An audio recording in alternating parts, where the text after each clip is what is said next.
The hibiscus plant, scientifically known as Hibiscus rosa sinensis, is indigenous to West Africa, including Nigeria. The hibiscus is not just a single flower, it encompasses a wide range of varieties and colors, each with its own unique charm. In Nigeria, one of the most popular species is the Hibiscus tablarifa, commonly known as zobo. This variety is famous for its crimson red petals and is widely used to make a refreshing beverage known as zobo drink, a traditional Nigerian favorite. So here, as you can see, there are two sets of flowers. Take it closer so you can see. Now you can see the difference. This is called the chairman. As you can see, it's dark red. Can even be passed for black.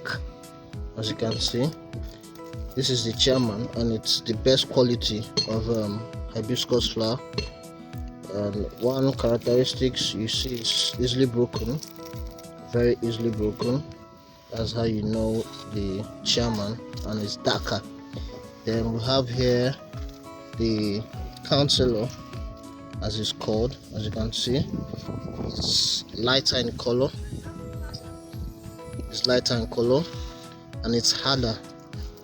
You can see how long it takes for this to break. It's hard. I have to put so much pressure for it to break. So that's the major difference between the two types of flowers. The export of hibiscus flowers from Nigeria has witnessed remarkable growth due to several factors.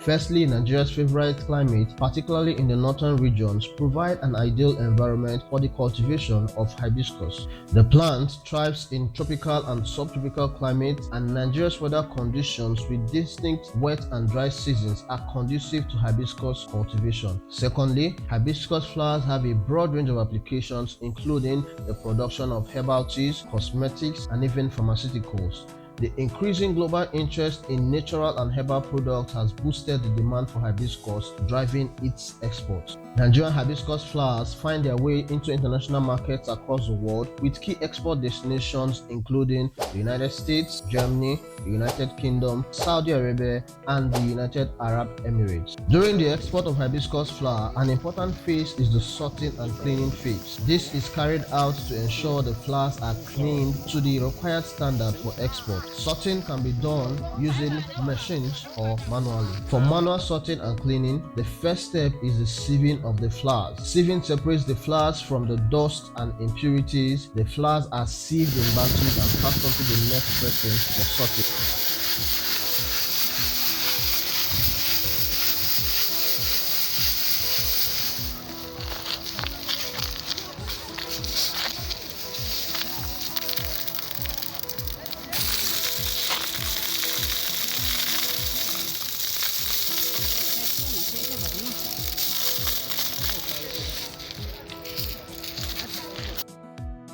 In the sorting phase, whole flowers are picked and separated from broken flowers and impurities. The sorting can be done as many times as possible until the desired cleanliness is achieved. Now, after sorting, there's a method that is used in checking if it's been sorted very cleanly.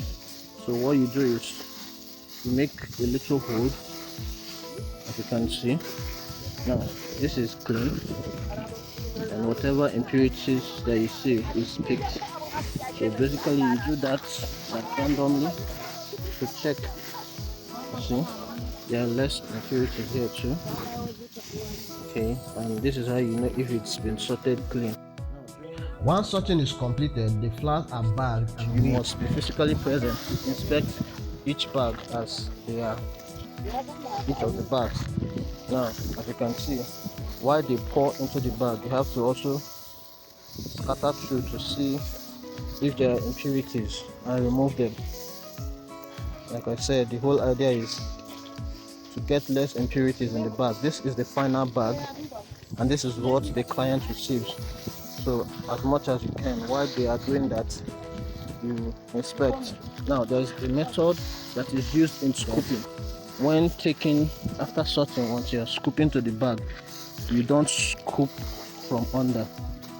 You gather from the top into the tree. Let me have one of them do it again. Okay, you have to see.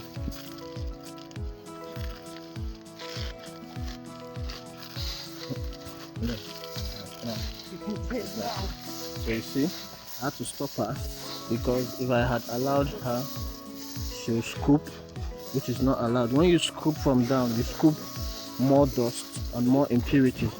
So the idea is take from the top, and then once they've taken from the up, they'll have to sieve again, and then before they bag. The flours are packed in 25 kg PP bags with an additional 0.2 kg of flour added to each bag to make up for any loss in weight as a result of further drying of the flours in the course of shipping.